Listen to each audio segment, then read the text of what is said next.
వనపర్తి జిల్లాలో సీఎం రేవంత్ రెడ్డి పర్యటిస్తున్నారు. బేగంపేట నుంచి ప్రత్యేక హెలికాప్టర్లో వనపర్తి చేరుకున్న సీఎం శ్రీ వెంకటేశ్వర స్వామి ఆలయ అభివృద్ధి పనులకు శంకుస్థాపన చేశారు.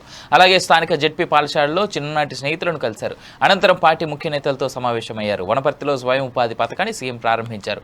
అనంతరం మహిళలకు కుట్టు మిషన్లు పంపిణీ చేశారు. వనపర్తిలో ఏర్పాటు చేసిన రుణమేళా, ఉద్యోగ మేళాలో పాల్గొన్నారు.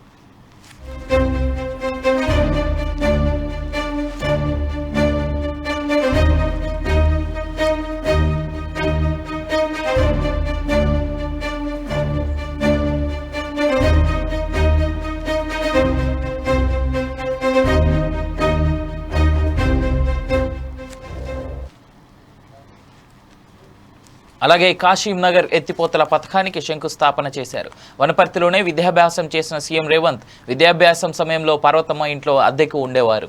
అద్దెకు ఉన్న పార్వతమ్మ ఇంటికి సీఎం రేవంత్ వెళ్లారు. ప్రజాపాలన, ప్రగతి బాట బహిరంగ సభల్లో పాల్గొన్నారు. సాయంత్రం వనపర్తిలోని పాలిటెక్నిక్ కళాశాల ఆవరణలో జరుగుతున్న బహిరంగ సభలో పాల్గొని ప్రసంగిస్తారు.